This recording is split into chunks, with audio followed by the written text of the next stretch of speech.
Салам, менин атым Мигзада. Италияда кантип мыйзамдуу жашап, жумуш табууга болот жана реалдуу мүмкүнчүлүктөр тууралуу пайдалуу маалыматтар менен бөлүшөм. Катталыңыздар. Европага көчүп баруу жөнүндө сөз болгондо көпчүлүк адамдар европалык диплому жок киши үчүн мыйзамдуу жумуш табуу мүмкүн эмес деп ойлошот.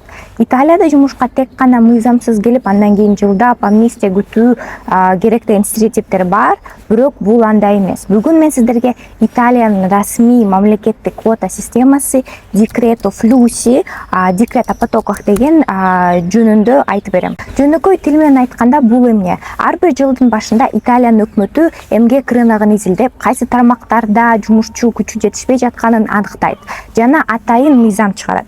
Бул мыйзамда өлкө Европа биримдигине кирбеген чет элдиктерге канча жумушчу өрүн берүүгө даяр экендигин так жазышат.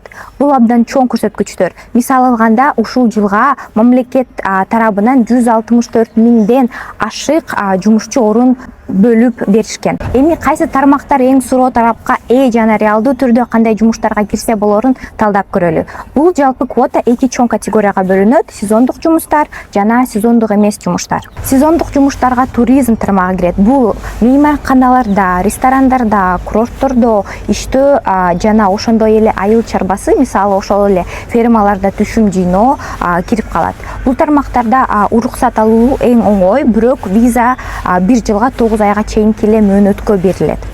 Ал эми сезондук эмес туруктуу жумуштар. Бул өлкөгө келип отурукташып жана калууну каалаган кишилерге эң көп кызыгы бар багыт. Бул эркектер үчүн эң популярдуу тармактар: курулуш жана логистика, автосервис жана жүк ташуу айдоочулуктар. Ал эми айымдар үчүн Италияда үй кызматкерлеринин өзгөчө чоң сектору бар. Бул жерде алардын колф жана бадати деп атап коюшот. Бул үй жумуштарына жардам берген жана кары картаңдарды баккан сиделкалар. Италияда бул кесиптерге суроо талап абдан чоң, жогору жана бул туруктуу жумуш табууга реалдуу мүмкүнчүлүк берет. Эми эң негизги маселеге келели: реалдуу кандай жана жумушка орношуунун кадамдары кандай? Эң көп кетирилген ката бул министрликке өтүмүнө өзүм барып тапшырып алам деген ойлоо. Жок, сиз аны өз алдынча кыла албайсыңыз. Бардыгын ушул жерде Италияда жүргөн жумуш берүүчү баштайт. Азыр бардыгын айтып берем. Биринчи кадам: сиз италиялык жумуш берүүчүнү табасыз өз алдынча же ушул жерде жашаган тааныштар аркылуу. Экинчи кадам: жумуш берүүчү документтерди даярдап, документтерди тапшыруунун расмий күндөрүн күтөт. Италияда бул күндөрдү click days деп аташат. Бул күндөрдү мамлекеттик атайын платформа болот. Ошол платформа ачылат. Эмне үчүн click days деп аталат деп сурасаңыздар, анткени квоталар саналуу мүнөттөрдө эле толуп калат.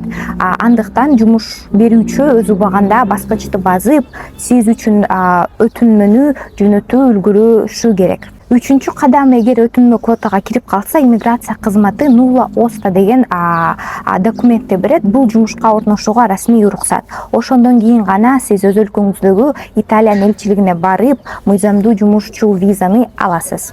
Ооба, бул жол чыдамкайлыкты талап кылат. Ишенимдүү жумуш берүүчүнү табуу керек. Бирок бул Италияга мыйзамдуу келүүгө, ВНЖ алууга, медициналык камсыздандырууга болууга жана келечекте бул жерде үй бүлөңүздү алып келүүгө толук мүмкүнчүлүк берген эң таза жолу.